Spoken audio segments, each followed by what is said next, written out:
Oke, kembali lagi di podcast edukasi bersama saya Francisca Puspanevita Dewi yang nanti dengan tamu undangan saya, Bapak Eusebius Aditya, kami akan membahas bagaimana sih cara menciptakan pembelajaran siswa sekolah dasar yang baik begitu ya. Oke, anak SD adalah anak sekolah dasar yang berusia 6-12 tahun. Pengetahuan anak akan bertambah pesat seiring dengan bertambahnya usia. Keterampilan yang dikuasai pun semakin beragam. Saksikan podcast edukasi bersama Bapak Eusebius Aditya. Dan selamat menyaksikan. Selamat pagi Bapak Eusebius Aditya, selaku guru sekolah dasar di salah satu SD swasta di Jakarta. Halo Pak Eusebius. Ya, selamat pagi Mbak. Oke, ini saya manggilnya siapa nih, Pak Eusebius atau Pak Aditya? Bapak Adit aja. Oh, Pak Adit gitu ya. Oke teman-teman, perbincangan kali ini kita akan membahas bagaimana sih cara belajar yang baik untuk anak SD. Langsung kita dengarkan dari salah satu guru sekolah dasar di Jakarta gitu. Kita mulai ya Pak ya? Ya, silakan. Oke, yang kita tahu nih Pak, bahwa zaman sekarang ini kan zaman semakin maju gitu ya. Kurikulum juga sering berganti gitu. Lantas bagaimana sih Pak cara Bapak sebagai seorang guru SD nih mendampingi belajar yang baik bagi anak SD? Yang kita tahu kan bahwa anak SD ini sifatnya masih labil, bahkan emosional juga sering berubah-ubah gitu ya Pak ya. Bagaimana? Pertanyaan yang bagus ya Mbak. Pertama-tama ya saya berterima kasih telah diundang dalam podcast ini.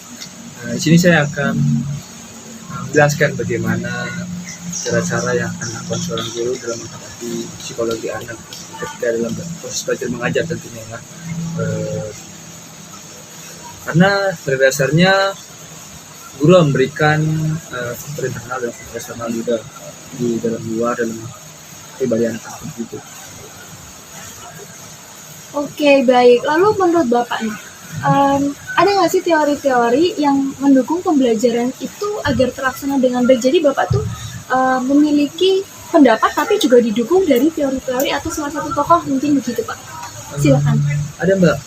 Kebetulan saya kan pada saat itu mempelajari sebuah matkul psikologi ya pada saat proses kuliah saya dulu.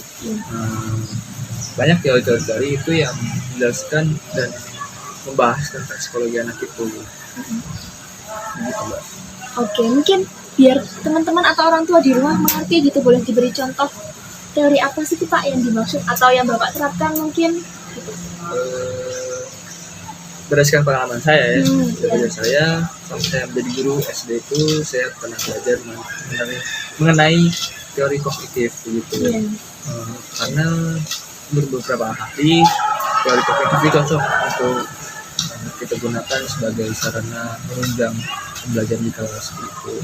Karena sebagai kita guru fasilitator itu harus bisa melihat kemampuan anak itu dari dalam dirinya atau dari luar gitu.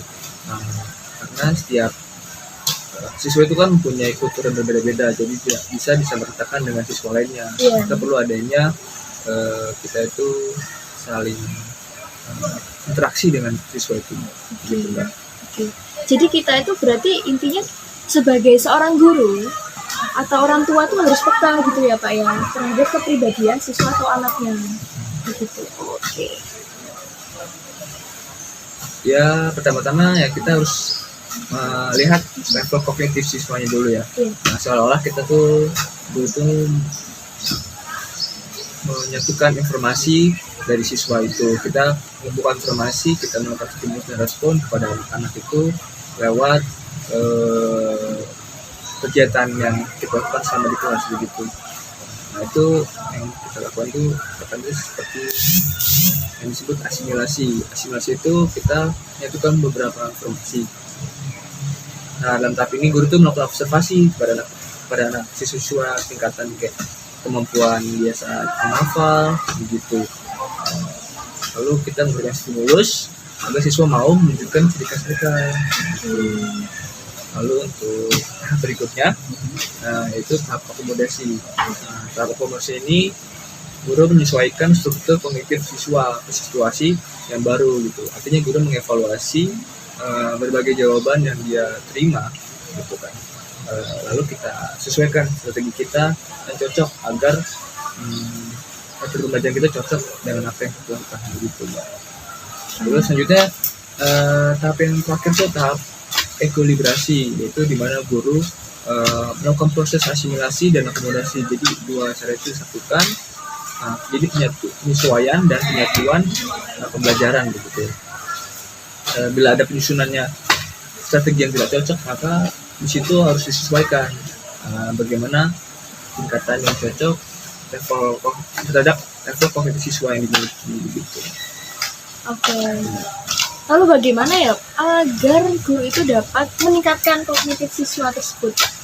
Biasanya sebagian guru yang saya kenal ya, guru itu meminta siswa untuk selalu merefleksikan pengalaman melalui laporan kegiatan harian mereka. Ya, mereka tuh hari ini melakukan apa saja, kegiatan yang mereka lalui, apa yang mereka sukai dari hari ini begitu. Selain itu, guru bisa melakukan diskusi terhadap teman siswa lainnya begitu. Jadi apa yang guru jelaskan di materi depan kelas, siswa itu mendengarkan lalu bertanya kepada teman-teman lainnya, ya, saling bertukar pendapat begitu. Sebagai guru kita harus bisa menyampaikan sebuah masalah sebelumnya, supaya agar masalah itu dapat bermanfaat juga bagi siswa. Ya.